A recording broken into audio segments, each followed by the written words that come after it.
Welcome to the Wodesman podcast, a show discussing all things camping, bushcraft, and outdoor adventure.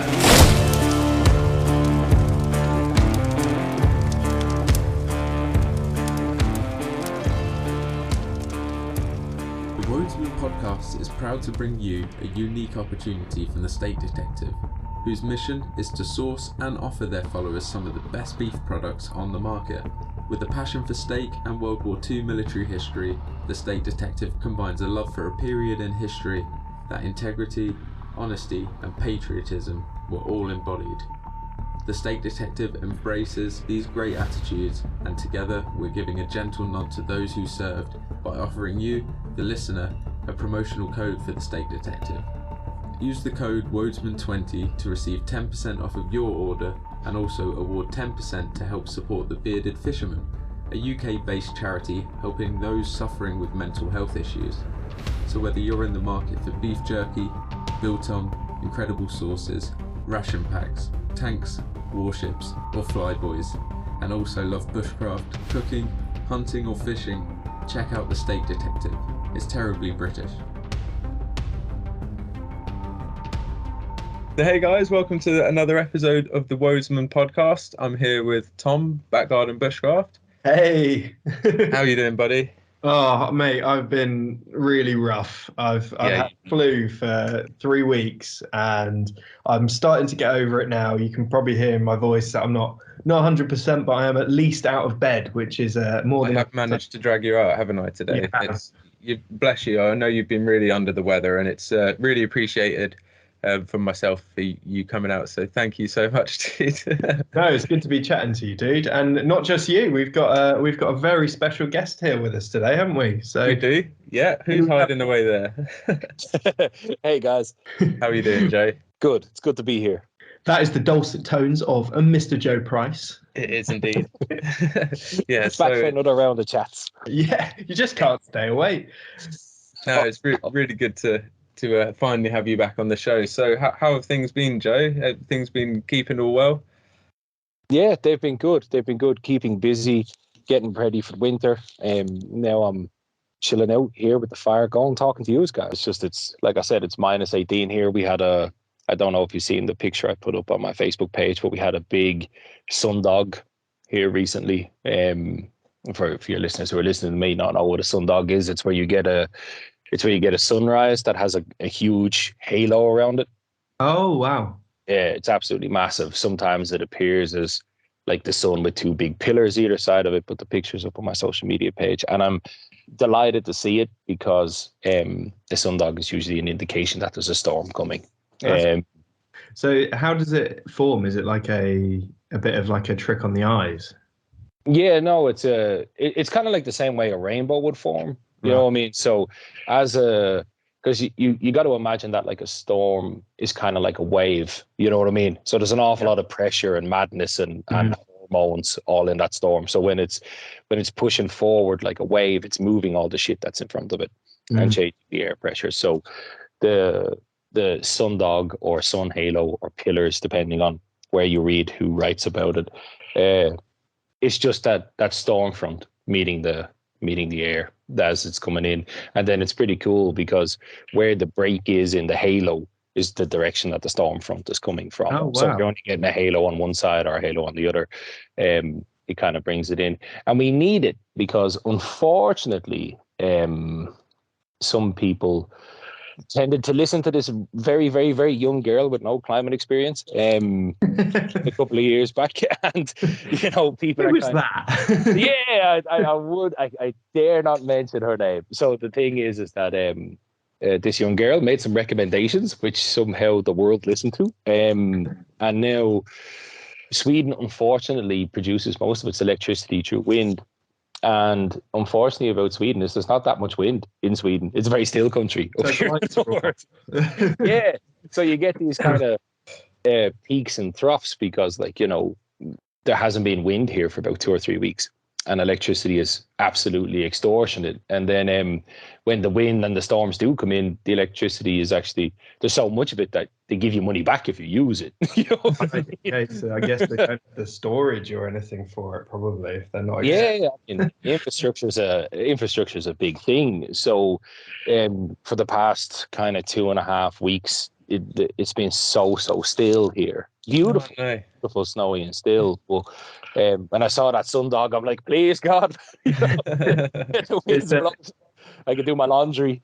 I love that. I can finally have fresh boxer shorts. Yeah, that's it. I mean, it's like a war of attrition between us and the wind. But it hopefully will stabilize. But that's cabin life, and I truly enjoy it. You know, I truly enjoy it. Yeah, it sounds a little bit like a Brocken Spectre. I don't know if you've seen one of those before. No. So I've seen them once when I was up in Snowdon, and basically the way that the sun was reflecting off of the clouds, it created like a halo, but then reflected my shadow into the center of the halo. So it looks like a ghost walking out of the void towards you, like properly freaky. I saw one. Have a look on Google afterwards. Brocken Spectre. Yeah. I've taken a note in my journal. Interesting. And yeah, when I saw one, it really freaked me out because it was like there's this figure in the mist just Yeah. No, you see, that's You're the quite thing. an Stuff like intimidating that. man, Tom. But I am too. Like, I mean, don't let the size of tattoos fool you. You see, the thing is, if I was in a horror movie, I would be that dude who, like, if you open the door and just like, get out, I'd be like, I'm gone. Don't worry about it. I'm out of here. You know what I mean? I'll be the one halfway up the hill already. Yeah. You know, I'm not going to be like, ooh, what's that strange noise? Walk in. So in the forest, if I saw an apparition like that, I definitely would have been like, well, I don't know what this is. I'm out of here. You know, it could be Sasquatch or anything for all you know. No, I don't mess around with that. I actually speaking of apparitions, which is a bit of a thorn, I suppose, but I stumble across an awful lot of weird stuff in the forest. You know, I mean, I do believe that some stereotypes, although can be embellished, that I think all stereotypes at the very core have some fact in them somewhere, you know. And we live pretty rurally, and we walk the forest here a lot. The forests are absolutely vast in where we are here, which is why we live here. So me and Edith sometimes just go scooting about in the woods, as one does, you know, especially when you got those skills of navigation and stuff. You can just kind of be like, we'll go left. You didn't bump into a fat man in a red outfit with long beard, did you? No, I wish I had him.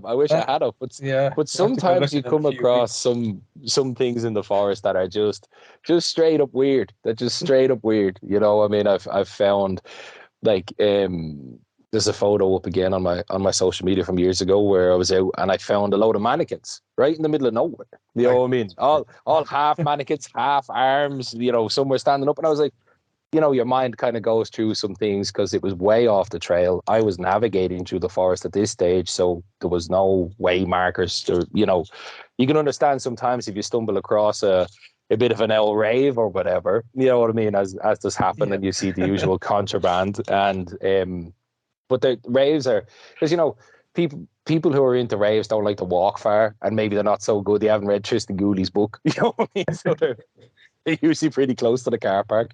But this is way off. And I was like, oh well, maybe some farmer who was into navigation and going into the middle of the forest was using it for target practice and stuff. Like I would, you know, if I have my hands on a mannequin, I'd like to bring it here and use it for target practice with the kids. But no, there was no bullet holes. They were all arranged in weird positions, and I was like, well, no, time to... what weird positions, and I don't know what they. nothing over 18, but like conversation pieces, like they were like sitting across from each other. It was madness, and I found that when I was with Colin, and then I was here recently, and I was checking up because I seen on Google Maps, and that's one thing that I love to do is look on Google Maps for these, like you'd call them meres or mires in the UK, I suppose, but you get these kind of like wee little lakes, half lakes all over Sweden everywhere, and you can see on Google Maps, like, oh, look, there's one like if we park here and we walk 4 kilometers east on this bearing, we should hit this thing. And they're usually pretty beautiful. And if not, it's an excuse to go for a walk. But sometimes you find some Blair Witchy stuff. You know what I mean? You do. And I think it's even worse when you're truly in the middle of nowhere. So I know for a fact that there's that, you know, everybody can be as brave as they want until they stumble across a load of mannequins having dinner in the forest, and then you just turn and you're gone. Your mind starts playing games, doesn't it? I was actually saying in a little interview I did with the guys over at Solo the series, and I was just saying in that about how the slightest noise sometimes can just, you're up there. It's there's nothing about it, you know. Sometimes the silence is almost, you know, the silence is deafening. Yeah. So one little noise kind of makes you on high alert. It's really easy to get those eerie feelings when you're out on trips. No, agreed. And I think we are kind of programmed to that. Not to go too hippie or too esoteric, because I don't really ascribe to any of that stuff. But I do believe, like for example, we're experienced woodsmen here, trying to be as much as experienced as we can be. So, you know, we push ourselves that little bit. Like, we know that there's nothing in the forest that's going to hurt us, and, you know, depending on if you're in Arizona and there's rattlesnakes and stuff. But, you know, bar stepping on an angry badger, chances are we're kind of all right. You know, we have a few moose, we have a few boar up here, but there is a kind of, and I'll use the 2 examples because they come from the same place of the brain, and this is why I find it super interesting. Ida was out a couple of years back, and she was up on this forestry trail. She went on this van life kind of journey thing for like a year and scooted around the place, and it was badass. She was parked up on this trail, and she just decided to get out, have some lunch, make a fire, use her skills, chill out, enjoy the beautiful Swedish summer day. She went for a walk in the forest, but while she was in the forest, you often hear the saying, like, the hair stand up on the back of your neck, you know, and I am convinced that comes from like the mammalian brain, the stuff that mankind used when we were out in the forest, and you know, self-preservation, isn't it? Self-preservation, subconscious kind of awareness, isn't it? Exactly. There's was it Patrick McGlinchey or John Ryder, where they said it's kind of like your deer vision. You know, you need to be able to see stuff in your peripheries, and sometimes we don't. But then Ida was out, and she's like, no, there's some shit in this woods that's watching me. You know what I mean? And just got the hairs on the back of her neck standing up, and she couldn't see anything around her, and she didn't know what was going on. And then that instant mammalian flight adrenaline, time to get out of here, kind of kicks in, and the mosquitoes were wrecking her head. So she decided to go back to the van. But she goes back to the van, she gets in, and she chills in there for a second, and she's like, oh, right, well, here, look, it's a bit stuffy, so I'm going to get out. I'm going to start this fire, and that'll keep the mosquitoes away. She got out, and she slammed the door of the van, and not 10 meters from her, this huge brown bear just stands up, and she just turns around, and then this bear takes off. You know what I mean? Just runs off into the woods, and she was blessed. I mean, probably even closer than 10 meters. And it was that sense, that, you know, that mammalian sense, that I guarantee the bear was watching her for quite some time. But something in her told her to get out of the woods. Now, I went camping with Colin Reddy, great guy. And we went to this beautiful lake in Roscommon, Ireland, where there's loads of little islands out on this lake. And on one of these islands, there's some castles, there's some monasteries, there's some whatever. And we decided to pull up onto this island. It was a beautiful kind of old monastery. The island wasn't really bushcraft friendly because it was just all full of, what's the plant you get cyanide from? Christ, that's going to wreck my head this whole podcast now that I can't think about it. It looks rubbery. It kind of almost like a rhododendron, and has these big leaves. Cherry laurel, there you go. Yes, good boy, Tom. Nailed it. Oh, my brain thanks you for that one. But the whole island was just full of cherry laurel. And it was like, okay, well, we're not having a fire. We're not going to sit down and carve a spoon like we used to do. But we'll just set our hammocks up close to this little harbour that's there. And we'll chill. You know what I mean? We'll have a drink, you know, have an El Dram and just chill down. We'll use the gas stoves and just enjoy the beautiful view like that. You don't always have the bushcraft everywhere you go. Yeah, okay. So later on that evening, I decided to take a phone call. It was actually to Ida. and walk into the monastery and have a walk around and stuff like that. Bit of privacy, let Colm just chill down, do what he needs to do. And while I was in the monastery, this island, I wouldn't even, if it was 100 meters circumference, I'd be surprised. And I was just then next of all, the hair stood up on the back of my neck, and I was like, Joe, you got to get to walking. You got to get to walking. And I'm like, oh, what is this weird feeling? Because again, I don't ascribe to anything like that. I'm like, maybe I just get the heebie-jeebies, just because it's a monastery, it is a graveyard, and whatever. And I'm trying to talk to Edith and sound super cool and brave. But then all of a sudden, it's like I had no control over it. My brain was just like, we're going. And my legs just started walking. And I was talking to Edith on the phone. I'm like, hey, Edith, I kind of got to get to bed now. And when you do that kind of, you're not running, but you're not walking, but it's an incredibly fast gait. Oh, yeah. And then I just jumped into my hammock. And I was like, "Can I call him?" And he's like, "Do you not want to hang out and have your drink?" "No, see you in the morning." Bang into the hammock.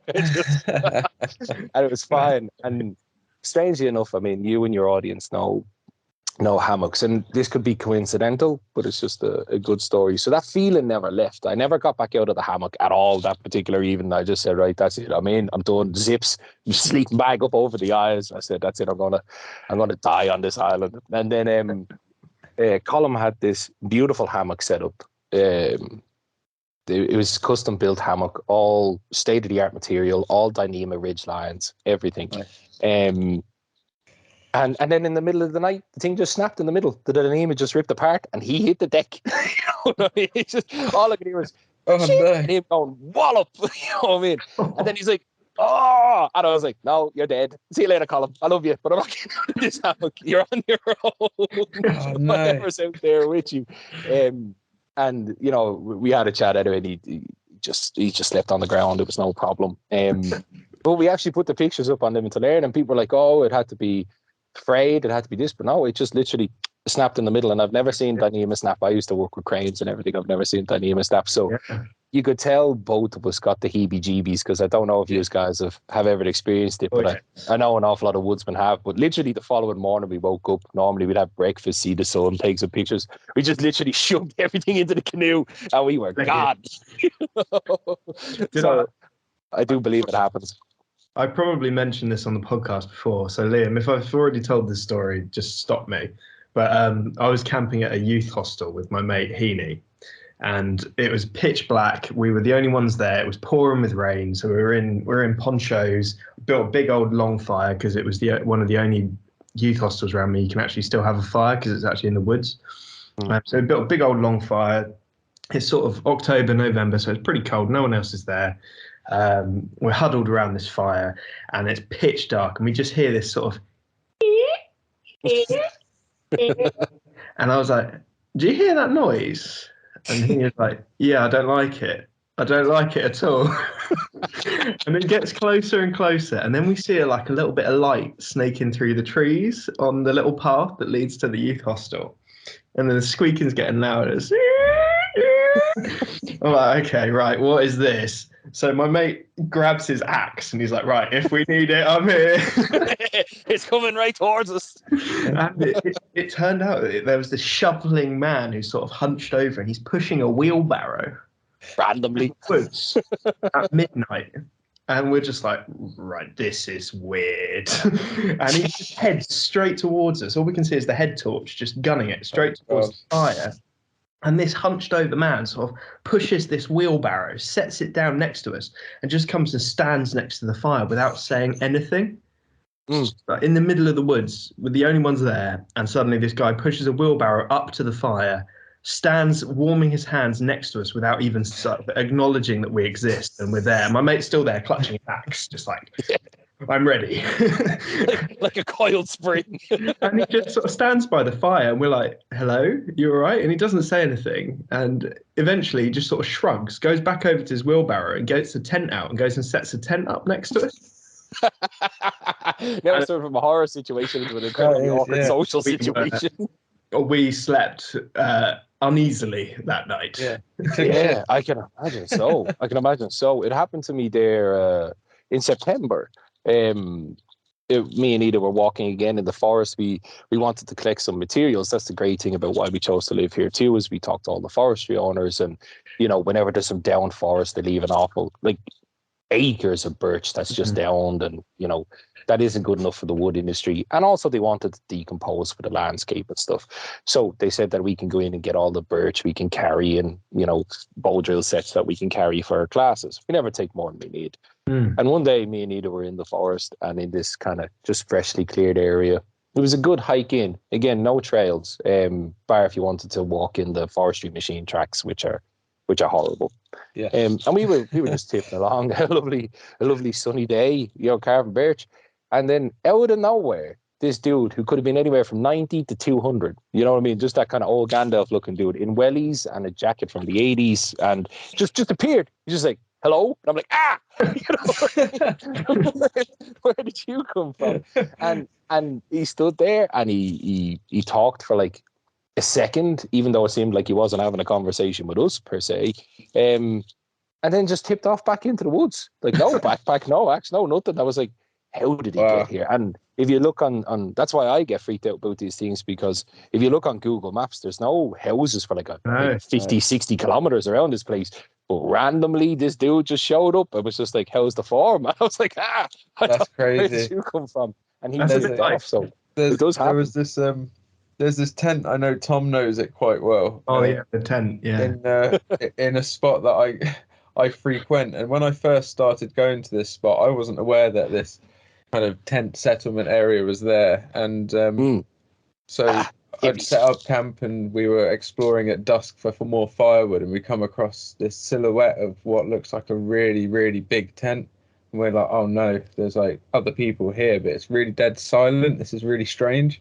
And it turned out to be this it's almost like bin bag city of tents and tarpaulins stitched together with baler twine and other tarps, and it's this huge network of like what some person's made as a shelter that's kind of half collapsed, half still inhabited, and for like the last 12 to 15 years it's in this state of, it gets upgraded a little bit, a big bit of weather happens, it changes, loads of leaves are on it, branches are falling on it, but it's this eerie feeling, isn't it, when you camp near it, because it's half inhabited and half not. No, not today. I just so, I think it's even I never used to get so spooked, because like I said, it still comes from, that's why that old dude freaked me out, because my mammalian senses didn't kick off. Like, the dude moved through the woods like Predator, you know what I mean? And you hear a penny drop in the forest out here, they're that vast and quiet,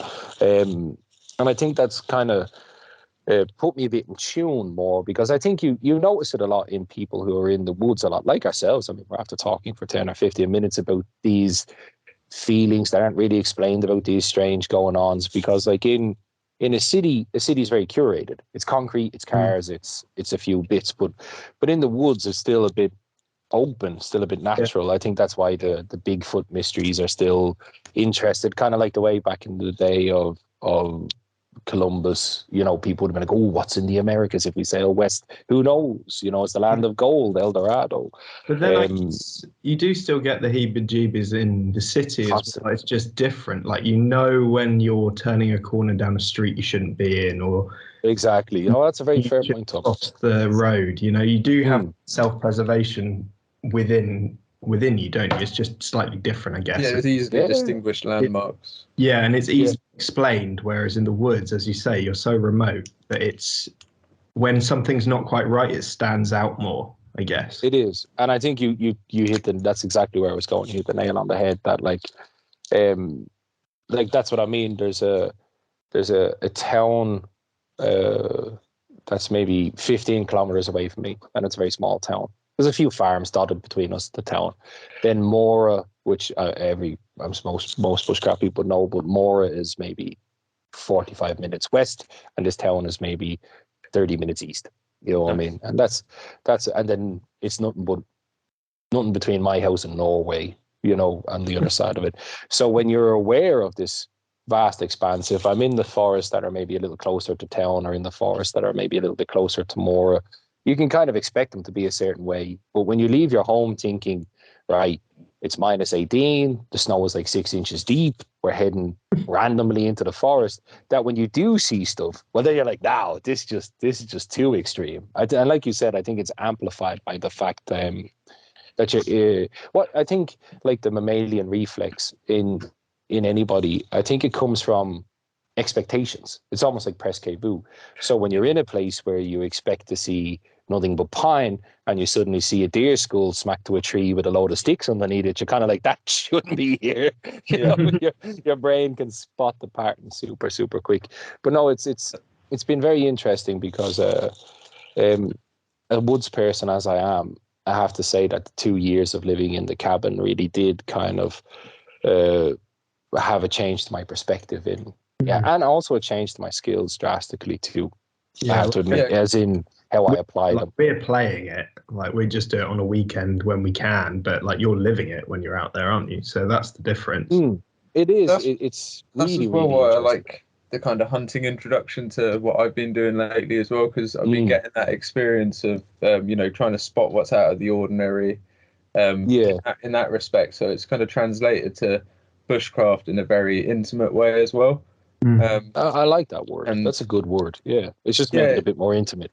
Yeah, it has. It's just that connection's a little bit more. When I'm going out, I'm kind of also looking for different breeding sites as a hunter, not just for kind of thinking or signs of where they're bedding and I'm not going out harvesting the woodlands, but it's kind of, I see it with a different perspective, which is really nice, and everything reminds me of different things. So now I'm looking at the seasons totally different, because it's not just winter, it's a time when roe deer are going into choosing.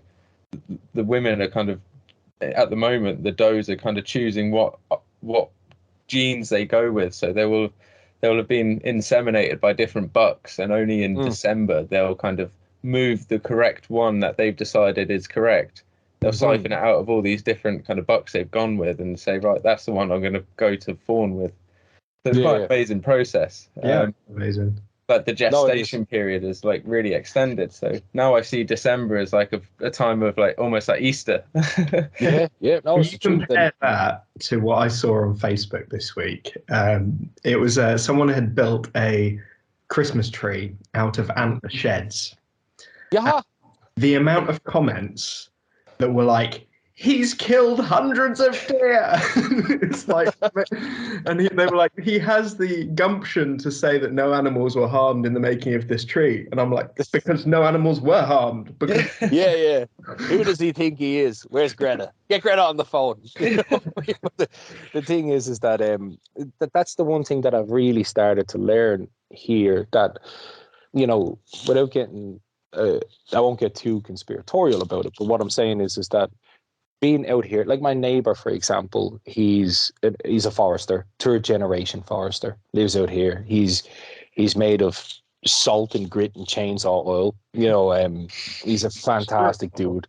yeah, that's it. His blood is just spruce. And he pops over for a coffee every now and again, and I love when he's here because he's a wealth of knowledge, and that's one thing that I've learned. I've been looking at things as a more unpacking of. I've sat down and I'm kind of like, because I'm writing some field guides at the moment, because it's a big thing that I'm trying to condense here. But I think I'll start with my neighbor. So he pops over. He's like 57 years old, third generation forester, loves the city, loves his gadgets. He has a boat, a snowmobile, and everything else. But he has all the skills necessary and understanding necessary, like you said, Liam, that he garners his own meat. His wife is an amazing butcher. They drop some stuff over every now and again to us. They harvest conservatively. They work as part of the community. And even yesterday, I've been on this kind of journey as of late, because I've started to write my books. I've started to write field guides. In fact, you guys are the first to know about it outside of myself and Edith. So there you go. Excited. No, that's cool. I mean, I'm I'm scared, but I'm also excited. You know what I mean? So the first one is going to be released digitally, just for people to get their hands on. And there's 20 more. So it's what has kind of kept me busy, because it was because of this Forester that I realized where bushcraft has kind of gone a bit left of center over the past while. And before anybody jumps on anything, this isn't an observation of the whole direction, not of individuals. I never talk about individuals, because everybody's on their own individual journey. Yeah, but likewise, this could be a good, a good way to have an open discussion as well, because there's a few things like me and Tom discuss in private about things about bushcraft. So exactly. And it's like I think it was it Voltaire who said, always be very wary of the things you can't criticize, so I'm always wary of it. But no, the reason why I'm saying that is that when I sat down, because I have a huge library of bushcraft books. Now, is there PhD thesis level stuff there? Some of them is, but for most of it, it's kind of entry level, mid level, and the people of the field. So I was kind of like, okay, well, what did bushcrafters used to do before?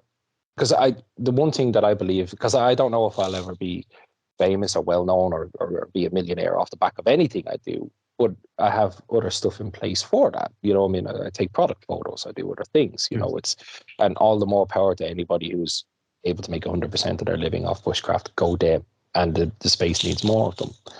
But speaking pretty coldly, I sat down and I was like, right, well, what is it about the books on my shelf that I love, the ones that I pick up over and over and over again? And it's that they add to the conversation. It's because right now, the world, not just bushcraft, but to think bushcraft is separate from what's happening in the world is very naive. You know what I mean? So what's happening in the world now is we're suffering this paradox of tolerance, where this inability to speak up is now causing this kind of cookie cutter rolling on effect. You know what I mean? And you can see it on the bookshelf, and there's nothing against any of the authors on the bookshelf. Everybody's doing their best. But you only get 30 books deep or 30 books out from source, and all of a sudden you're going to start losing source material.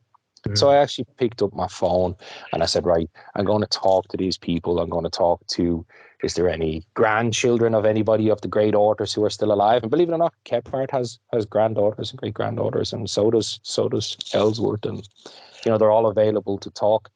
And I noticed the fundamental difference is that, like, Ellsworth Yeager and Richard Graves and all Nessmuck and Kephart were all people who were cataloging. They were scientists per se, but even though they weren't scientists, they wanted to catalog.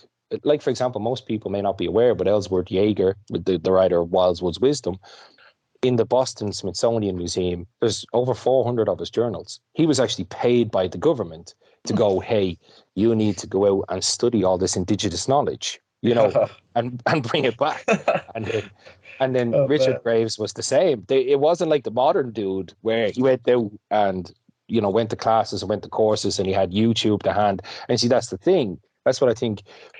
Now, it's not, like I said, there's loads of people out there and they've been on the show and they're friends of all us and, who do that. But can people honestly put their hands on their heart and say that bushcraft in the space nowadays is in the sense of, like Ray Mears, I think, was probably one of the last great pioneers of this, because you could Chansky and everybody. But I think, Ray, he went off and traveled around the world, learned birch canoe techniques. He learned this from this person, this from that person, and then brought it all back and added to the current conversation.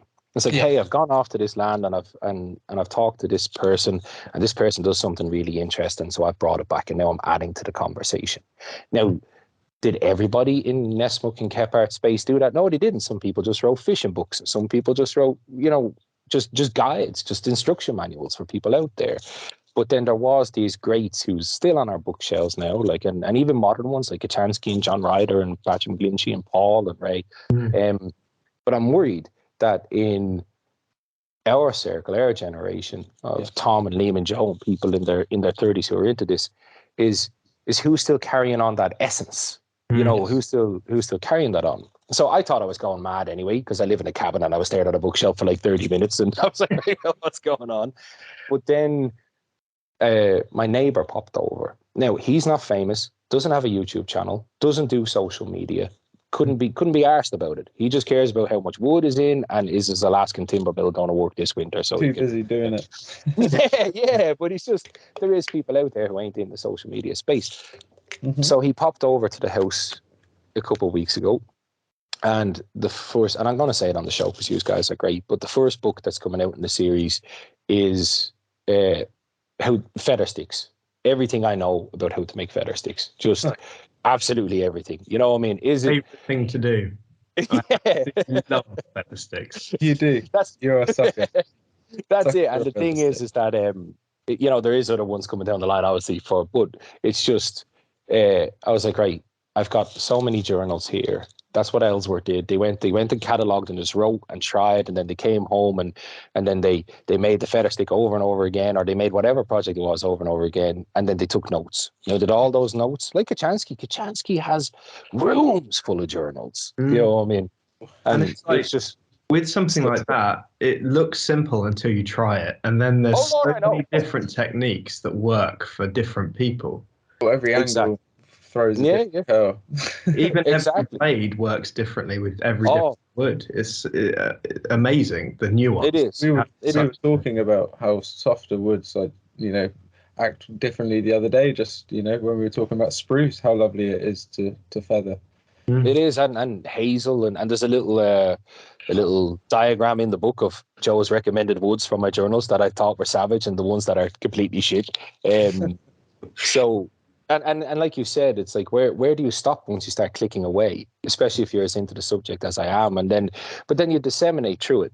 So I wrote that they're going to be they're supplementary books, because I don't really want to write a book that's going to end up like a tome. Nor do I think that I have reached the pinnacle of anything that is worthy of a collection of things. So I wanted to go the Richard Graves road and say, right, well, here, look, I do actually have like 50 pages on feather sticks and, you know, stuff like that. Because I don't work with bone, I don't work with flint. I'm not a primitive skills guy. But this I do have. And all it takes is one quick scroll through Instagram and you see it's maybe a place where people struggle with a little bit. Yeah. But is it mentioned in the nomenclature? Yes, it is. Is it more than 20 lines? No, that's kind of the problem. Okay, cool. Well, people can spend £5, get this little old school one. It's all hand illustrated by Ida, and stick it in their pocket and out to the woods. I was going to say, it's nice to have like little pocket-sized field guides. It's something that's a valuable asset, because like for knots and stuff like that, I've got like a little card that's got some knots on it. You know. 5 knots side and little diagram, really handy. Yeah. Plus, I also thought of it as like a pocket lesson.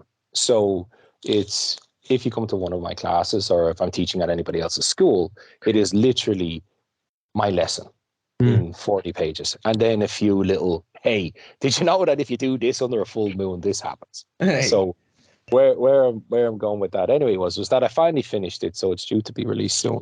And the first one anyway. And oh no, thanks guys. I'm excited and also scared shitless, but excited.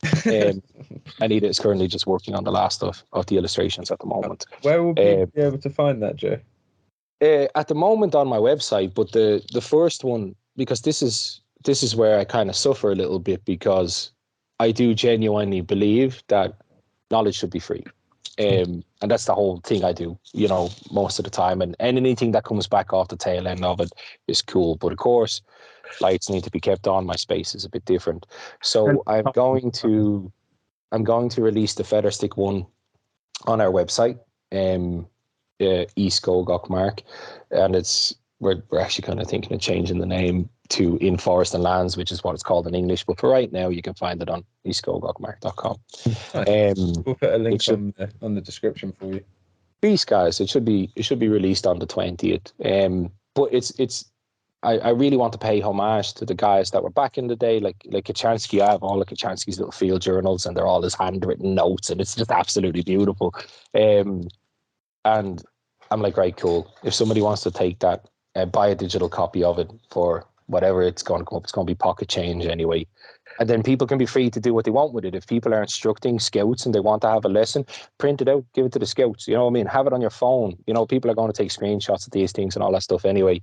And at the end of the day, I just want the knowledge to get out there. You know, it's not it's not about anything like that. Like the knowledge that's in these books. And the cool thing about it as well is that I've got some great peers like you guys where I can send these books to and say, you know, is there any little tidbit that you'd like to add? You know, slide it in there, go for it. It's nice to have those peer reviews.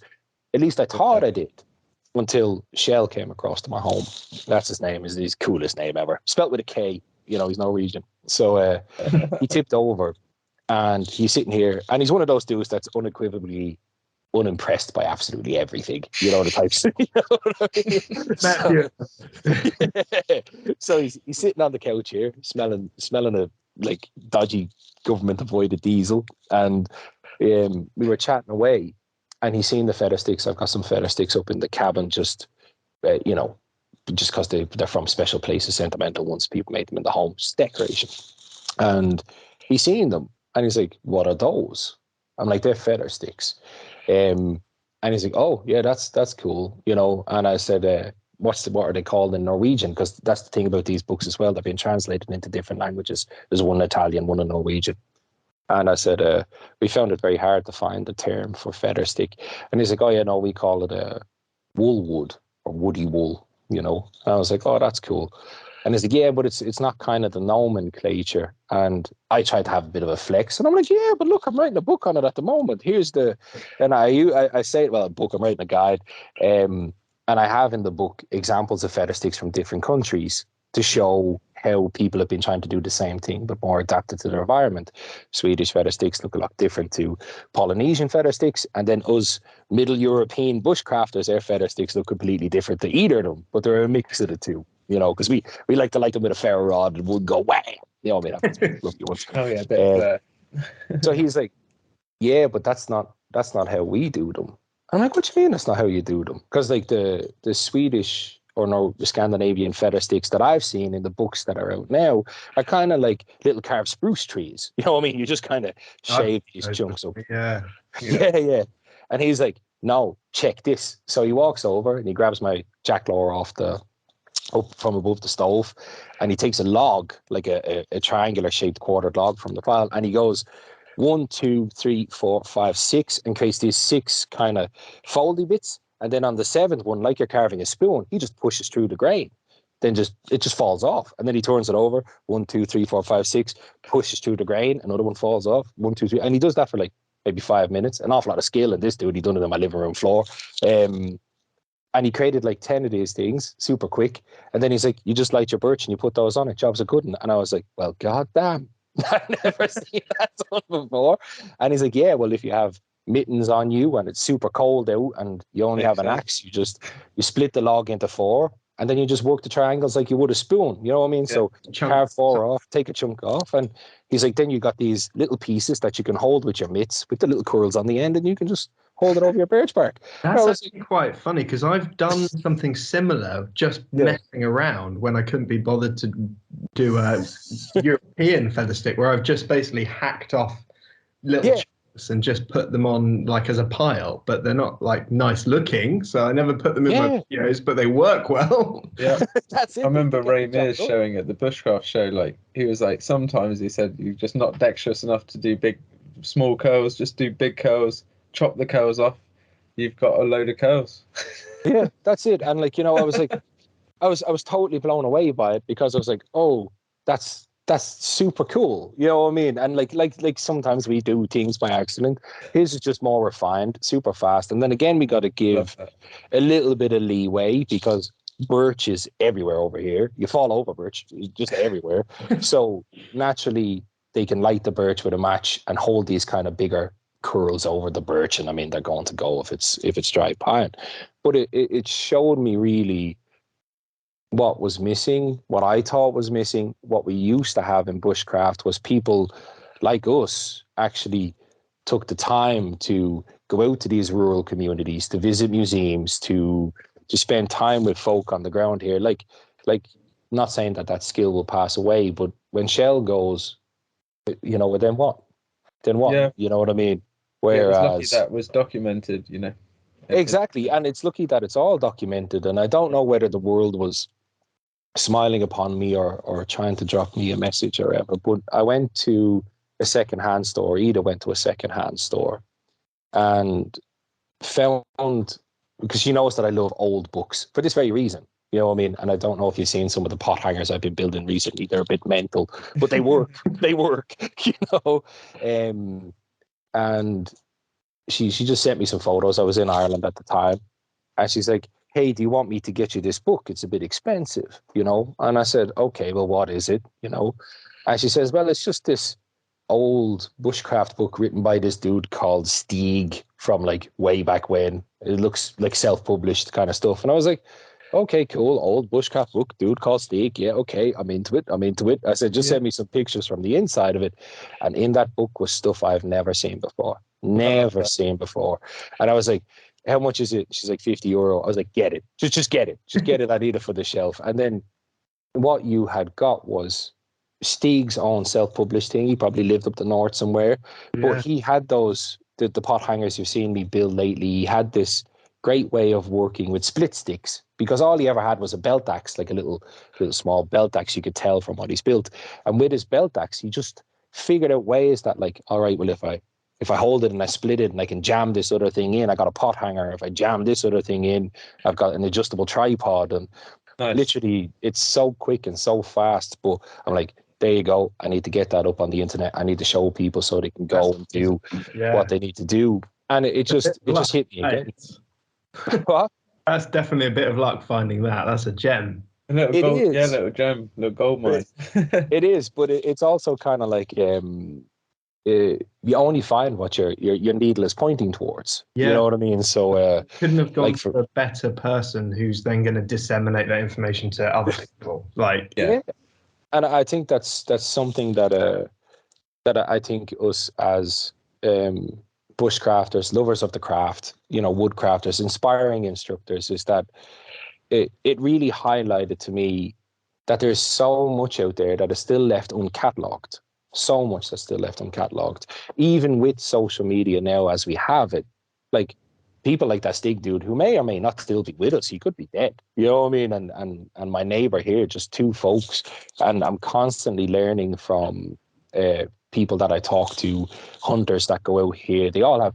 There's a great example of, because, you know, I don't like to speak from an individual standpoint, and this is nothing that I've discovered, but I've seen it again recently on a course. I was down on a course teaching with Jamie Dakota from Howell Bushcraft. Mm-hmm. Good guy. Yeah, he's a great dude, and talk about a young guy with an old spirit, that's for sure.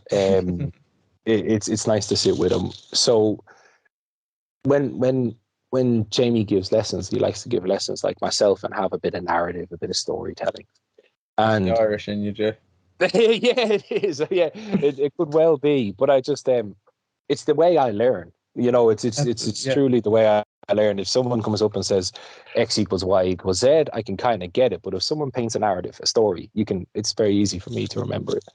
So, Jamie went to the Bushcraft Symposium, and this is what I mean about people who collected old knowledge.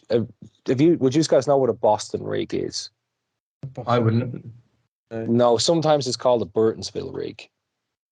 A Burtonsville rig? Yeah, you see, that's the thing. This is the stuff that I drive poor Edith demented over, because it's 2:00 in the morning, and I'm like, listen to this, sash chains, you know. What the Burtonsville rig is, or the Boston rig is the classic one. Paul teaches it a lot, where you have a stick, you stick it in the ground, you get a Y, and you rest the stick on the Y, and the long stick extends over the fire. Now, So exactly that. Now, where did that come from? Everybody harkens it to Morse, and of course, but what Morse did was what all these old greats did, was he, you know, obviously traveled around Canada and collected this knowledge. So one day, boys were tipping along in their canoe. They decided to pull in for a rest, and on this island was a fireplace, and on this island where this fireplace was the Boston rig. You know what I mean? And already made. Yeah, already made. Like nobody Love that. is like, oh shit, where's this Blair Witch thing come from? But that's pretty functional, you Yeah. know. Hang a pot. Yeah, that's it. Let me smack Brilliant. it into my journal there. And that's what was done. He put it in his journal and said, this is cool. I can bring this to my classes. I can teach this. I can put it in my notebooks.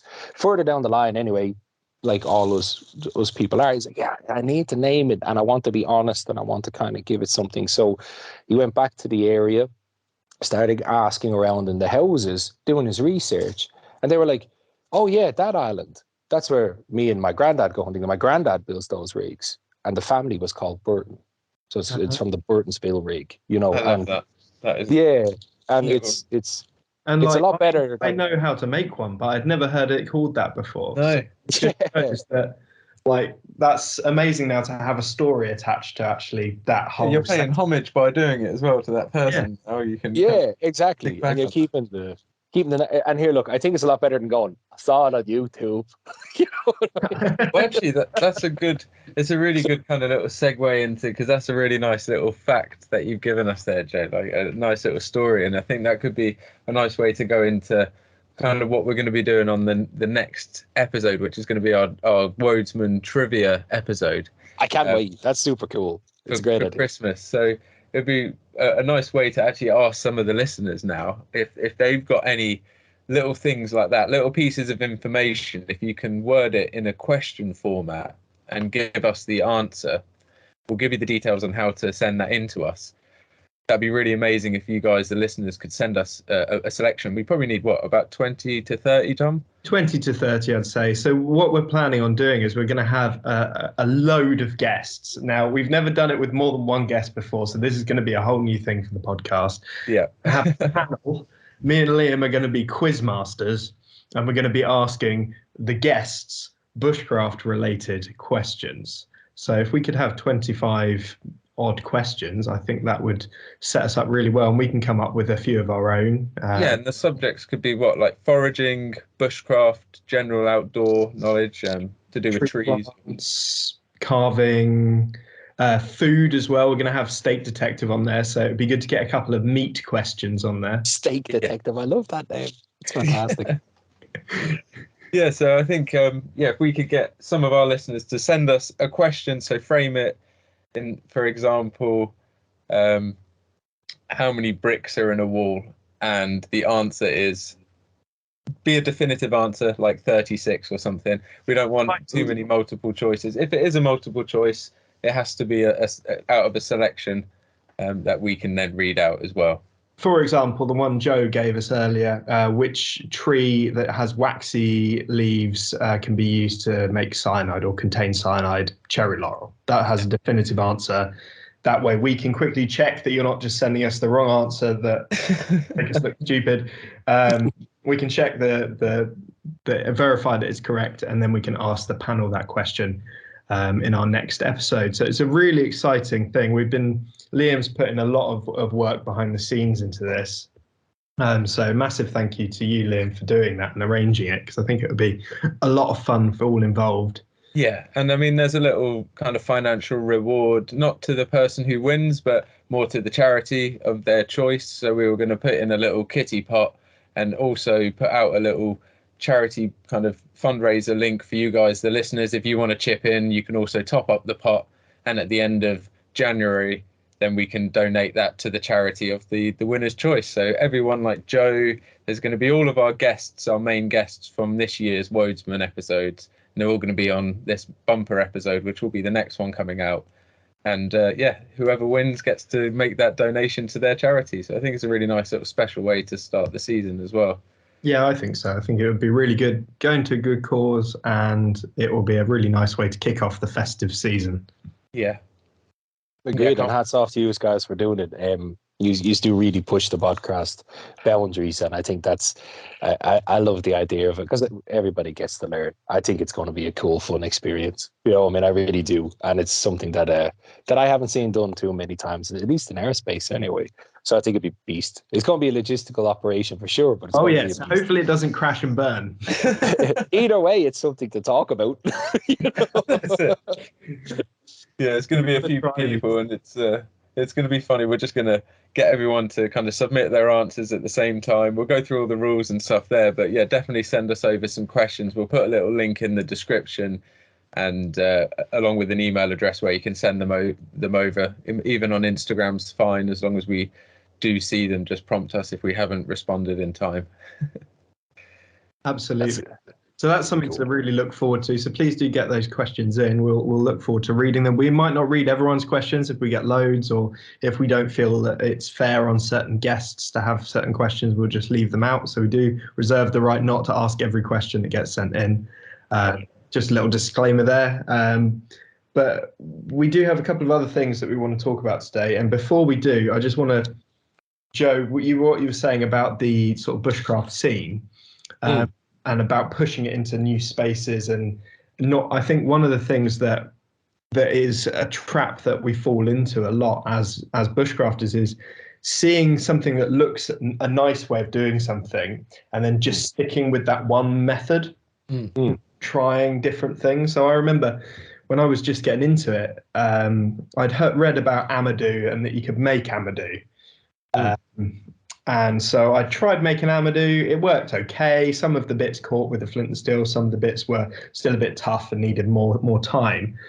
So then I was like, right, what could I do with these bits that didn't work? And so I just charred them. So I took the bits of Foamus Fomentarius that I hadn't processed very well, chucked them in a char tin and charred them.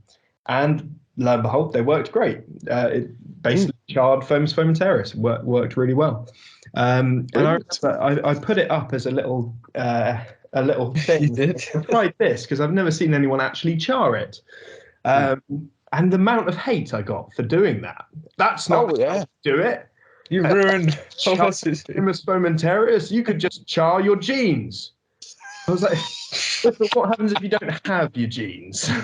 Or like, that you can char Foamus Fomentarius, or you can. So it's that being okay with experimentation. It might not be the best use of that fungus, but it is a use of that fungus. It is, for sure. I mean, isn't that the trials and tribulations of it? I mean, to akin your story, because I interact with so many people every day and I love it. It's one of my favorite things of it. But one time I was hanging out in Denmark with a guy called the Danish Bushcrafter. He's an awesome dude. And he was chilling there.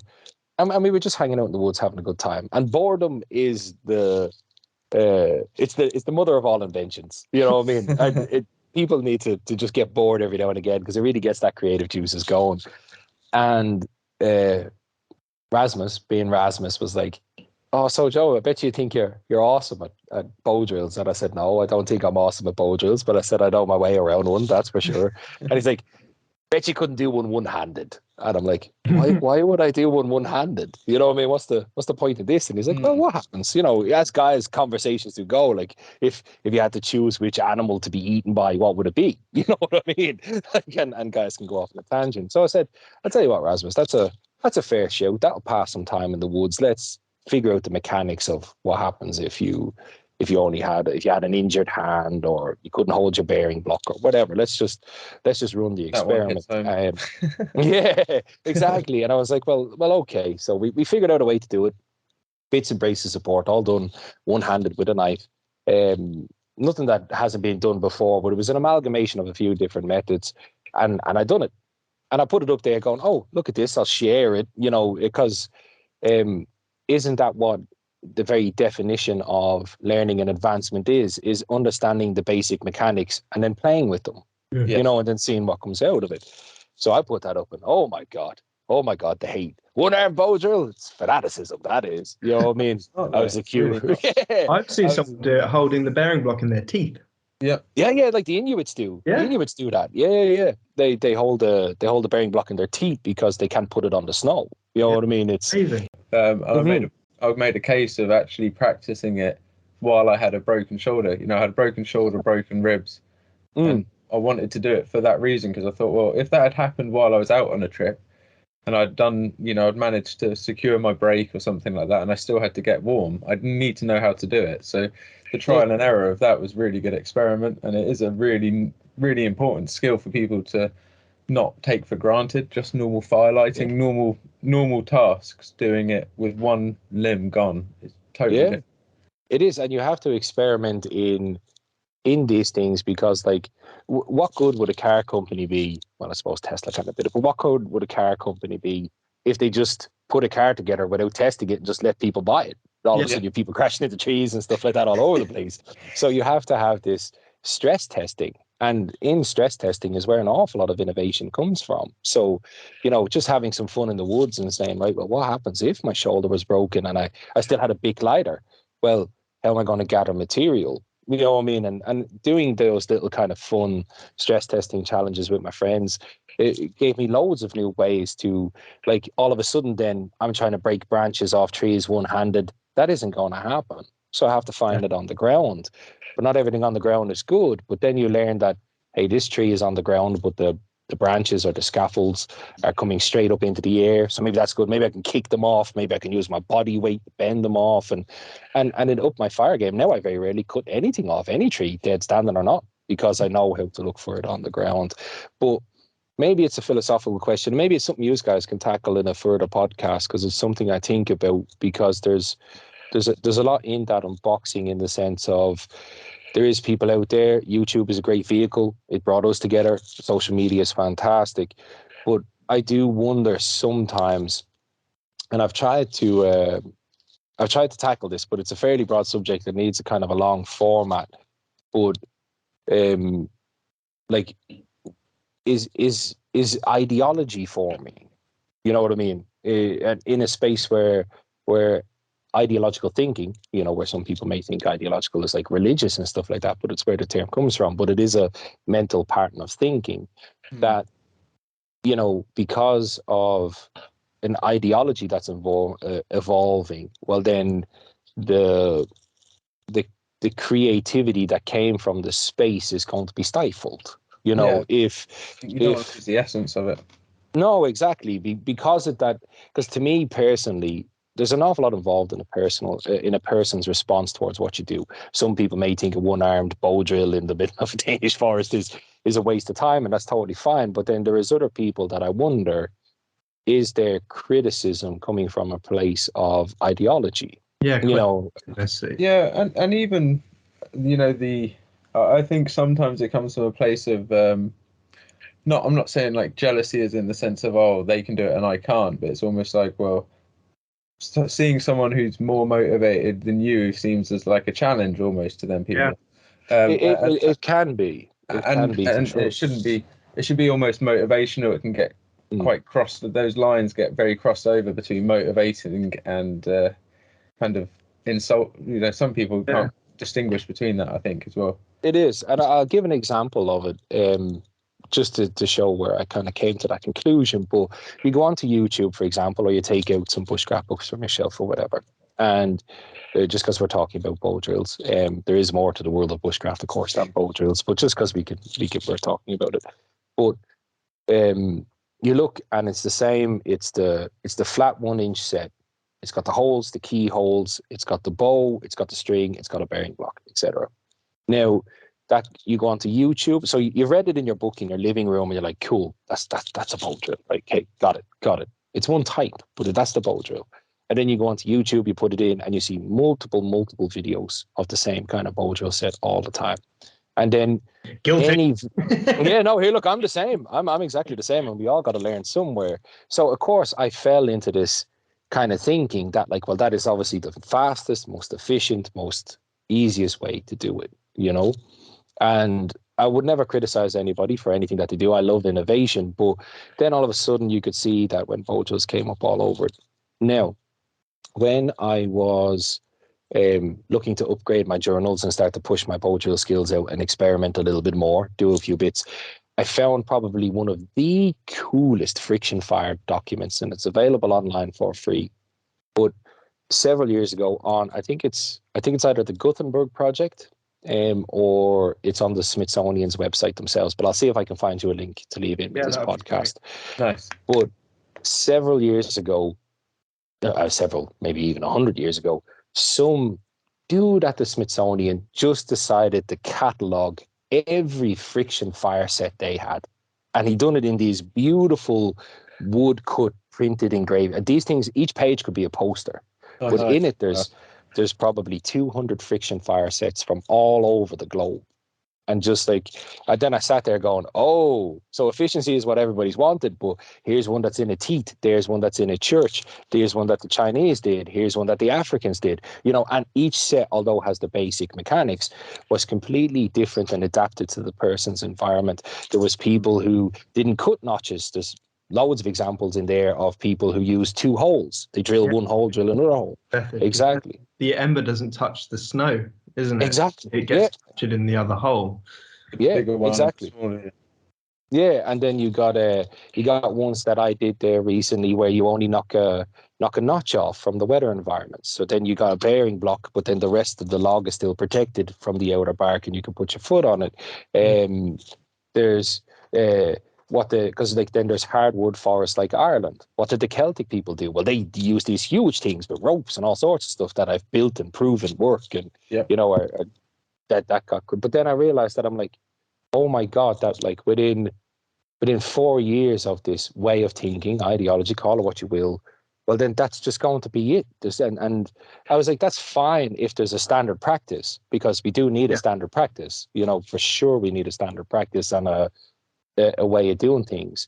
But then if that standard practice becomes ideological, well then we're going to miss out on all this cool stuff. You know what I mean? All this fantastic ways of doing things. Like I learned how to bow drill in Ireland, which is wet conditions, and now I live in a place with 0 air moisture and it's -18 and there's snow. I can't do it the same way. You know what I mean?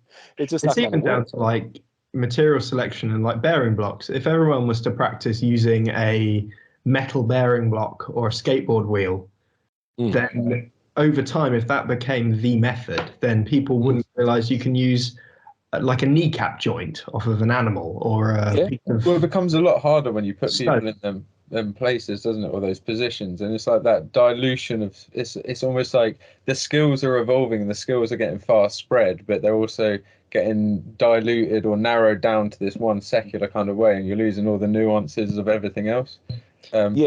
And it's like you see it in loads of things, like even the craft that I'm in, like historic brickwork. It's now I'm doing the stuff that once not too many generations ago was commonplace knowledge, and now it's a very specialized thing because it's got lost so quickly. And you're talking in 2 generations, people have forgotten how to make a very primitive mortar out of a natural raw product, and that's something I do on a very day-to-day basis. But 90% of builders wouldn't even know it's possible. They don't even know where their base product comes from. Try and find a steeplejack. You know, if you can find a good steeplejack these days, and I've seen it in Ireland too, because the thatched roof industry is gone now. There's only 2 blokes in Ireland who can do it, and they've been begging people for help for God knows how long. But thatched roofs is not where it's at. It's a shame. I think that gives like quite a good sort of statement that we can have to move on to our next thing, is just that whilst it's great to have the way that everyone teaches and a sort of standardized methodology that works for most people, it's important that we don't lose the nuances and we don't lose the other methods that also work and historically have worked for indigenous groups and other people. That's a fantastic way of putting it. And that want to experiment. And that desire to, because once you think, oh, I've achieved it, like then there's nothing further, and like you need to remember that there's always something new. Yeah, what was it the Stoic said, that mankind's greatest failure will be its last success. You know, because you get comfortable. But I love how you sum that up, because that's something I've been thinking about, Tom, and I think that's beautiful. That like, you know, what we sacrifice for a standardization is we sacrifice the nuance. We really do, and that's it'd be a shame to lose that. It'd be a shame to lose that knowledge, because there's I don't know. I think my bushcraft journey has changed, because just like you said, and it's brilliant. I'm just taken back a little bit. I think it's beautiful with the nuances that, you know, maybe now that bushcraft is being catalogued and almost standardized, to a sense that maybe it's time we go back to the way that it started and collecting stuff from about the place, because now with everything like the AI art code that's writing itself, you know what I mean? I call it the magic miracle machine. Now that all this stuff is kind of coming out, and we are not far from losing every single bit of nuance that we got when it comes to this beautiful thing that we call outdoor living and wilderness skills. Even with your feather stick thing, for example, like I've got the Field and Steel Nesmuk. Mentioned it when we interviewed Field and Steel. I'm getting it, and I've now got it, and it's a 6mm chunk of steel. It's a beast. It's a beast. But to do really nice feather sticks, you can still do it with a 6mm spine. You can feather stick beautifully with it. But I find it easier to just, instead of placing the feather stick onto the ground and then doing it in steady, stationary position, I find it easier to float with a stick knife. So it's just that sort of nuance that by playing around with different things, I'm like, okay, thicker blades, they still feather stick. You just have to change the methodology, and each individual will find a different method for doing it. And by cataloging those different methods, we retain that sort of diversity within the field. Yeah, and I've been able to get better and feather sticking with a thicker blade through watching you work with a thicker blade and seeing your technique, and kind of say, actually, I can adapt this, or try that. And so it's if you don't experience those things, or if you're not willing to share them, it's really hard to. It is, and as a guy who designs knives on the regular, spends a lot of his day talking about knives. It's very interesting to see that, because you can see it kind of, because that's what the outdoor space used to be. It was you adapted yourself to the tools that you had in front of you, and now we've standardized a Scandi grind. Well, back in the day, people had 6-inch Nesmuks, butcher knives, old hickory knives, etc., etc. So and it's great that we've kind of standardized the kind of starting point, but then you're losing those nuances. Like I do see it at classes, because I believe the bigger your head gets, the easier it is to hit. It's called from Mike Tyson, and the minute you think you've made it, you stop learning. It's as simple as that. So sometimes when I get the very first bushcraft knife I had was a BK7. You ever seen a BK7? Oh, yeah. They're a tank. Oh yeah. They're fantastic. But I had no money, and I wanted a knife that wasn't going to break, because I knew that I didn't know what I was doing. So chances are I was going to do. It was going to do everything I wanted to do. But the BK7 is a saber ground knife, much like the SE Hungless and stuff like that. Yeah. And when I go to classes, or if I'm at shows, or even just amongst my peers and my friends, and they're making something as simple as a feather stick, and these are skilled people for whatever way people want to dice it, and they're like, oh, here's a feather stick. They could be making it on the ground, they could be floating it, they could be doing whatever. And I'm like, here, look, take a shot of this. And I carry different grinds. When I like my pocket knife to be flat ground, I like my belt knife to be Scandi, so I can adapt it to what it needs to be done. So all of a sudden, then I'll take out maybe my neck knife. I like that to be saber ground. So then I'll take out my neck knife, and I'm like, here, look, have a go with this. And they can use the same technique, but you see within 3 minutes, they're like, that knife is shit. And I'm like, no, it's got nothing to do with the knife. It's got nothing to do with the knife at all. It's true. It's like I gave you my Wonder Tactical to play with, didn't I, Liam? And it's just a completely different way of using a blade, because at first I was just like one tool option. At first I was just sliding off. I was just kind of like, Tom, I was like, where is the grind? But then when you get used to it, it works. It's just one of those things. And it is. Different tools is just like such my a Essie, way of honing your skills. Yeah. You got to be good at the Essies. Yeah. Oh, yeah. And like anybody wants to see what you can do with a full fat blade, just look at Northwest Primate's feed. The dude is he's a machine. Brian, he's fantastic. Shout out to Brian. But he's a legend. Oh, he is. I'm actually talking to him at the moment, because I'm hoping that he'll look over the part of the feather stick book where I talk about the ones he particularly makes. Nice. But that's the thing, and I think people, and I'd love to see that come back, and it'll keep us from having like take the great Morse, his anniversary of his passing there was only recently. Morse did have a standardized curriculum. I have it. It's on my shelf. He has his instructor's syllabus. It's there. That this is the kind of base kind of epitome of where you need to be at a certain particular point, at least to work at his school. But Morse, you could give Morse any knife and he'd make you want to buy it. Like, have you ever seen, like, his first knife was like a saw blade that he just made together? Like, so, you know, people are like, oh, look at that knife Moore's used. It's fantastic. But what they overshoot or overlook is the fact that the dude can make a feather stick, a bow drill set. He can make a netting. He even says it in his books. It's there. Any knife you use, you should be good enough to make a net needle within a certain amount of time with. You know what I mean? But if you're only running around with a Scandi ground blade of 4 inches long, yeah, it's great that you're at that, but are you really pushing yourself? Are you really pushing yourself to get to this understanding and where you could be sitting around a campfire, pick up anything with a sharp edge and reproduce the end result that you want, you know? And I think that should be something that's on the forefront of anybody who's tipping out in the world of bushcraft, because like that, your greatest failure is your last success. So you make this, you practicing with your Scandi ground and you make this beautiful feather stick. And then it's like, that's it. I've arrived. No more need to learn. Don't look over here. On to axes. Completed it, mate. Yeah, it's an excuse to buy another knife, if nothing else. Yeah. Talking about buying other knives, actually, I mean, I wanted to actually quickly touch base about your Field and Steel collaboration. Yes. Your beast. Thank you. Yeah, the Ember. Yes. Yeah, go into depth a little bit about that, because I mean it looks amazing. It's kind of got pretty cool. Yeah, I can just see me slicing through the Polish bacon with that. You know, that's ideal for it. That's it. She's a spam destroying machine. Well, I'm very proud of the Ember, because me and Steve decided to just go back again. We don't like to get ourselves trapped in this stuff, and the Banshee was really great. And, you know, we've had some great success with the knives with Steve, and Steve's an unbelievable designer. So we said, here, look, let's try to do something innovative. You know, we know so many outdoor chefs. I work with a lot of them in various companies that I work with behind the scenes.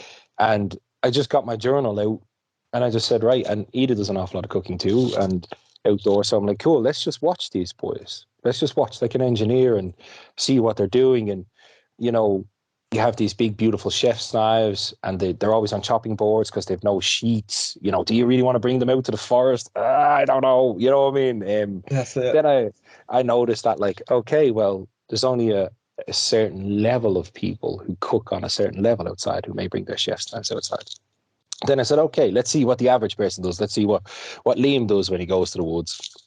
Well, the knife comes out, knife cuts stuff, knife goes back in the sheet, knife comes out, makes a stick, knife goes back in the sheet, takes the coffee pot off, you know what I mean? And then you get boys who are stabbing their knife into pans, using their edge to lift kettles off. I was like, okay, cool. So I took, it happens so much. So I was like, okay. And then it's like, well, this dude who has a beautiful chef's knife from maybe Turkey or one of the, he's not striking a ferro rod off it, but if you're an outdoor chef, the fire goes out. There was people who were having to bring an axe and their chef's knife to the fire to make kindling. I was like, okay, there has to be a workaround for this, you know, for the average kind of person who likes to cook in the woods. So I went to Ida. I said, Ida, I want to make you a gift. And that was originally where the Ember came from. I was like, I want to get you a gift, but I'm so shit at picking out gifts. I'll get you something you don't want. I was like, design me a knife that I could get you, that if you could buy a knife that would complement your cooking skills and set outside, what would it be?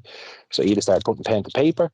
I started saying that's not going to work because of steel, because of metallurgy, because of angles. And, you know, we kind of took it from what's called paper rockets into the real world. I sent it to Steve. Steve got out his French curves. Steve's beautiful partner, Beth, is also a fully trained chef. So we had someone on site to test the chef capabilities. And it was so much harder than we thought. Well, the end result speaks for itself. It looks fantastic. Thank you. And the utility side of it, because you've got that little cutout notch, haven't you? I mean, several of them, yeah. You know, that one on the top just looks extremely useful. You know, straight over the fire, lift off the billy, lift off. We use the fire anchor quite a lot, don't we, Tom? The TJM fire anchor. And so for stuff like that, moving around those cast iron rods, really handy because it's very easy to kind of get tricked into trying to move it by bare hand. Or like that's it. You take your knife to hand and you kind of take it off. So I wanted to do everything to protect the edge. You know, so putting that front notch out the front was something that was used on other knives, but unfortunately it failed. And you know yourself, if a product fails a couple of times, people don't use it. And then it's like, then people are like, oh, it's just a gut hook. Yeah, but I'm like, no, a gut hook serves a purpose. It's kind of sharpened. You don't want to lift your cast iron off with your gut hook because the gut hook is useless and it's not going to fit it. So there was an awful lot of research and development went into it, which is great because I learned a lot. You know, we had to call up our friends who are engineers. You know, we had to call up our friends who were chefs, and it really there's an awful lot of DNA in it. And then people will come along and be like, yeah, that's cool. It'll take meat off a bone, but can I batten wood with it? And I was like, well, maybe, we'll see. So, you know, back to the drawing board. And then we put so much effort into it because when you go to a company and a company wants you to design something, as you well know, Liam, or when you're working on something for a company, they give you a framework. You know what I mean? So like I'm designing 2 knives for companies in America at the moment. And as much as I would love to freestyle with them, they have a framework for a knife that they want to fit into their line. So you can try and push parameters a little bit, but you got a framework. Whereas this didn't have framework. And we genuinely tried to listen to everybody. So the first prototype we made, we sent out, the front notch didn't really fit an awful lot of the bail arms that people were talking about, you know. Then chefs rightly said that, hey, you know, ferrous material on the knife around food, you know, where you get ferrocerium collecting along the edge of the knife and stuff like that. Maybe you don't want it there. So we're like, oh, how can we come around this? And then bushcrafters were telling us that because we built it off a chef style cleaver, that the handle wasn't right for when you're lifting a 1 liter kettle off. It was hurting your wrist and the knife was bending, stuff was falling out. So literally from tip to toe, the whole knife was designed. Every piece on it has a purpose or a function that lends to its other self. And that was truly, truly fascinating project to be a part of. But then when we released it, it exploded. We weren't expecting it because it was just a present from Ida and me and Steve fucking around in his workshop. Apologies for the language, but that's what it was. Well, we interviewed Steve at the Bushcraft show. Yeah. I was like hounding him and I bumped into him walking around. I was like, Steve, come on. Yeah. And Steve's actually going to be on the next trivia episode as well. On the Christmas special. And I was talking to him about what I liked about his knives. So I've got about 4 or 5 now. And it's the fact that they're built for functionality, and it's that sort of rugged aesthetic that you get when something has been designed by a knife user. It's been designed with the use in mind, and as a result you get a complete package. It's not just something that looks nice on a shelf. It's something that works brilliantly. Well, no, I've only got one field in steel, and that's the Splinter. And it looks as good as it does on the Instagram post that convinced me to get it. I mean, the Kydex work is incredible. Always goes around. It's my neck knife, and I do want to get a stainless steel one that he's now doing to go in my field gralloching kit. So when I'm out stalking, I can have something on my neck knife, you know, around my neck that I know if I need to nick something, cut a snare wire that I've come across or something like that. I've got something easy there. And if I'm doing gralloching with it, it's stainless steel as well. So it's food safe, which is more important. But his work's amazing. I think the next one I'll have to get maybe as well will be the Ember. Start my you can collection going up. you can hang on a minute and remind me to come back to that because but you touched on something, Tom, that is brilliant. And design intent is massively important, you know, and that front notch was one of them because I said to Steve, any notch on any bushcraft knife, people are just going to start freaking out because they always fail. And it's like, you know, because they're trying to wing it through 12 inches of oak and it's a weak point in the steel, so to speak. And we talked a lot about that back and forth. But I said, are we designing a survival knife? I said, no. I said, it's going to get some critics, you know what I mean? But once we put out that it's intent, and sure enough, I put it up on a page and the first comment was like, that notch is a weak point. And I'm like, oh god damn. I said, like, it's a cooking knife, you know, it's not for going out and winging your wood. It's like the Splinter, you know what I mean? Not a survival knife, but it just seemed to be. But design intent is super important when you're looking at any product at all when it comes to buying it. But I talked about the field guides earlier, and I haven't talked about them anywhere. But I also haven't talked about what's actually happening with the Ember anywhere. Because over the past 8 months, me and Steve have had to scale up to almost like a small company of like a few people, like CAD drawing engineers and stuff like that. And that's been a massive learning curve, because just like not the Dunning-Kruger effect, but just because I use knives every day, there's a big difference between using a knife saying this feature is good and this handle is good, to then designing knives with Steve. Then I learned a lot there. And now in the professional space with the companies I work with now, you're learning about like for example, when you approach a factory, and this is, if anybody's interested in product development, especially the outdoor space, like I had to sit down and have myself and Steve had to sit down with this engineer and figure out a way that this entire knife could be made with one CNC head bit to save costs on what it's going to be. So then all of a sudden, then you're no longer talking about, oh, it's beautiful in pine and look, it's got a beautiful leather sheet. You're like, okay, well, what happens if we make it on a water jet? What happens if we make it on a CNC? Metallurgy test reports. I was like, oh God, you know what I mean? What are we doing?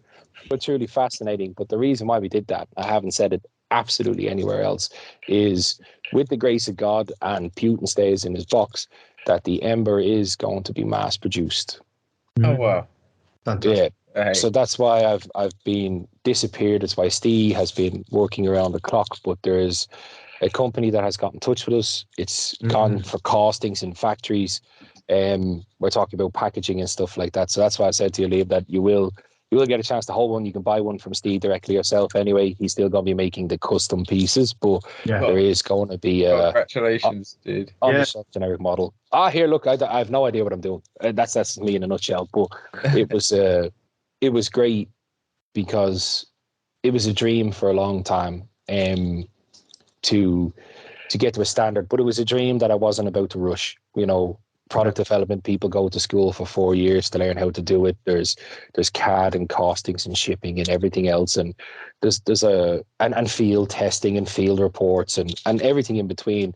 And I've learned bits from different companies that I've worked with. Some places I do field reports in, so I got really good at doing field reports.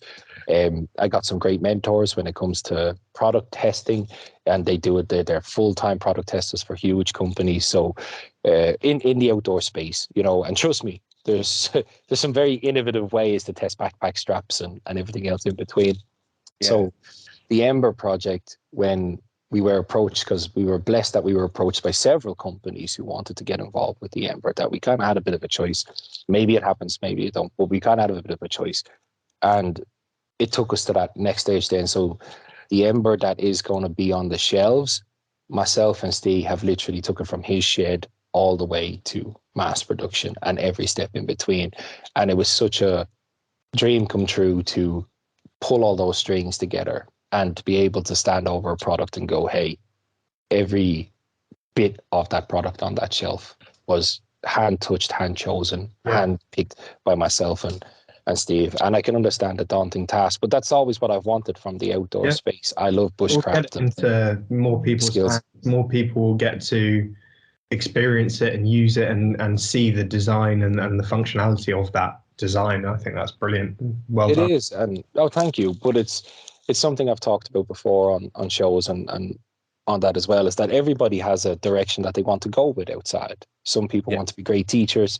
Some people want to be on TV. Some people want to influence the space. Everybody has something that they want to do out there. And for myself, I've always been super influenced by the people behind the scenes that we never get to see, that we never get to know about, that all of a sudden this, like somebody out there designed the LK35. Does anybody know who it is? No. You know what I mean? But the LK35 left such a mark on the outdoor space when it was only ever meant to be a military backpack. And I just fell in love with that. I was like, right, that's cool. I mean, I'm never going to live in the woods of the Appalachian Mountains. I'm not from Canada.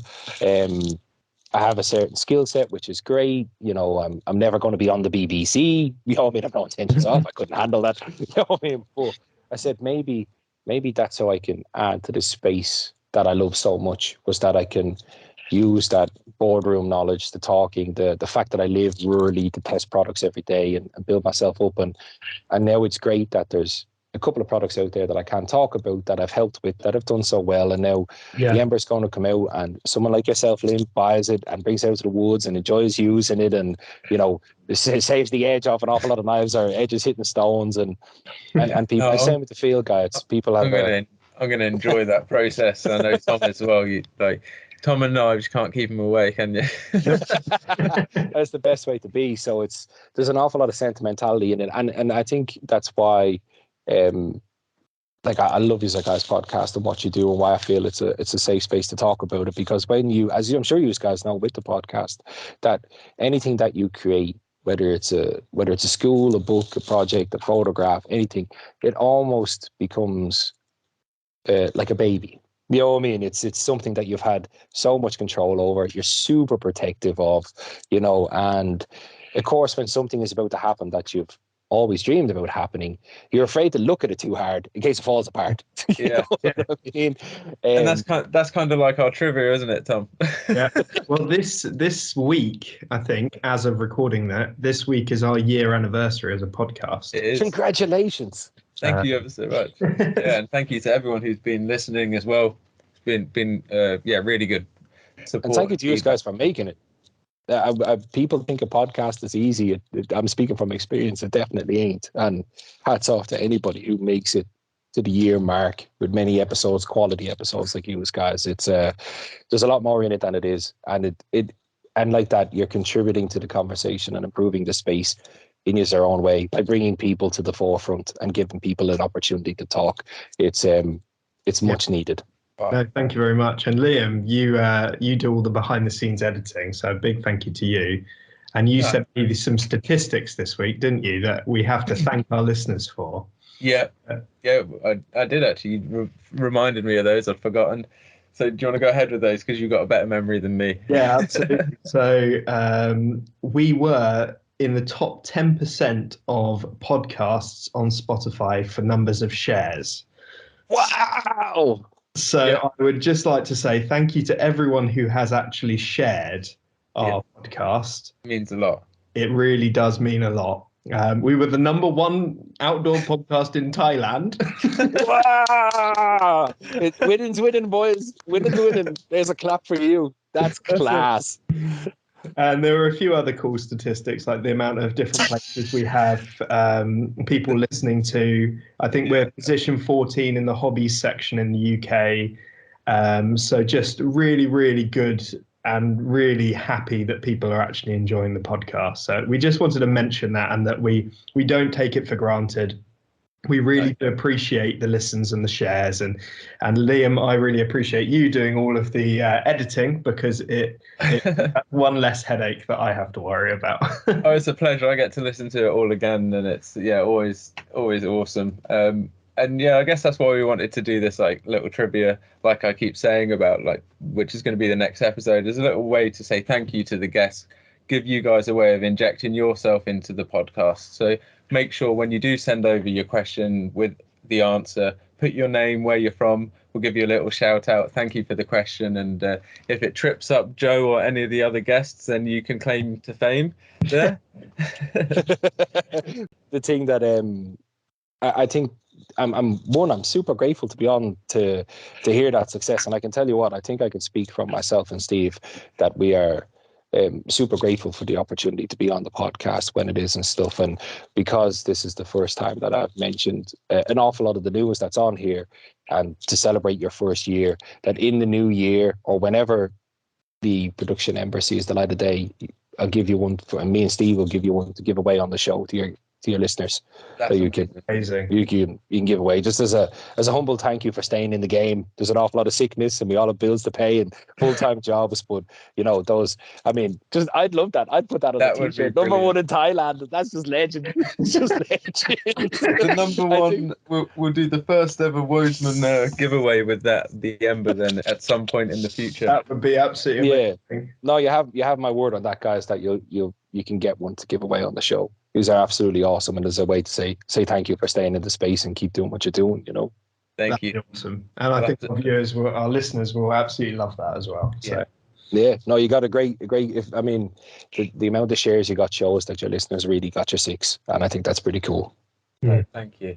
I mean, we're gonna have to probably wrap it up there, but I mean, to close it off, there was just a few little things that we just wanted to share with you guys, just a few little facts about December that we thought would be interesting to share with you, get your mind ticking, and give you some kind of food for thought about some questions for this next trivia. So obviously with December, it's the closing month of the year. So yeah, let's go in. December it originally came from the word decem, which is Latin for 10, and it was the 10th month in the Roman calendar. The Anglo-Saxons actually called it the winter monath or the Yule monath, and this is because of the custom of burning the Yule log around this time. And after many became Christians, they called it the Helig monath or holy month, because obviously in Christmas, the month of December is when Jesus was born. And December's flower is the narcissus or holly, with the birthstones being turquoise, lapis lazuli, zircon, topaz in the blue shade or tanzanite. So some cool little facts there about December. Obviously, Anglo-Saxon, that's right up our alley over here in the UK. We're in the territory of the Anglo-Saxons. And of course, it didn't stop there over here in the UK. In 1647, Oliver Cromwell, absolutely favourite of mine. You love him, don't you?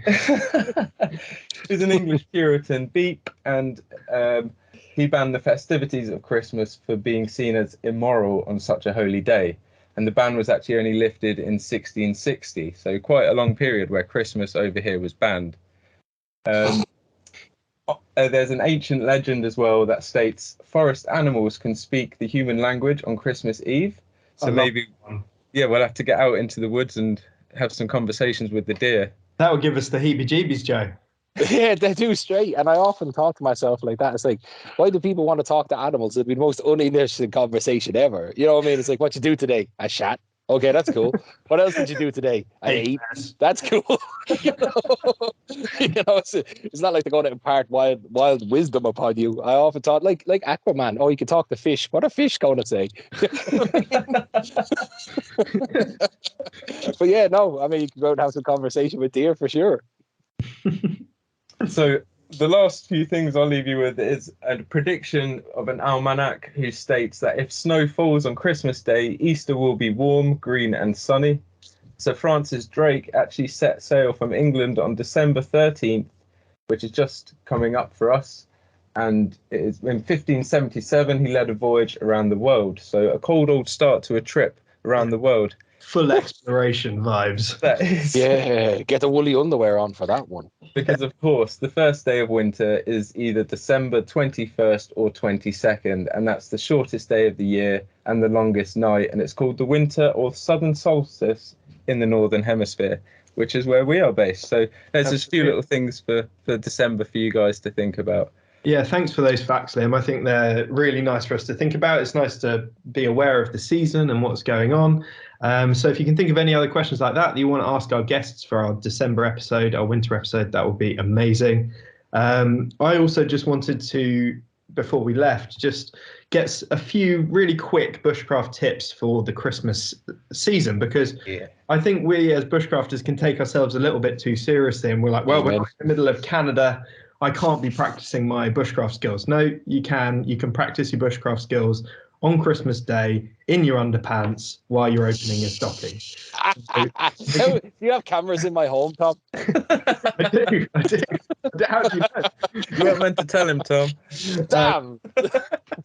So we had a few Wodesman top tips for practicing your bushcraft skills over the festive period. The first one for me is I like to carve a few of my own Christmas decorations. So if you're good with a knife, you can carve little Santa decorations. Plenty of really good videos on YouTube that show that. Plenty of amazing whittlers who release free guides online of how to whittle Santas and how to do little wizards that you can then paint to make them look like Santa and then hang them on your Christmas tree. Something I do. I've carved Christmas trees before that I've sat on the table. All sorts of things you can do, and it's a really fun way of relaxing and getting better with your knife skills whilst also being festive. If you don't want to get your knife out and whittle your decorations, something that I like to do is to go out into the woods and actually collect decorations myself. I can tie into Liam's Forage for Freedom movement. Getting outside and collecting natural materials is a really good way of clearing your mind and sort of making peace with yourself.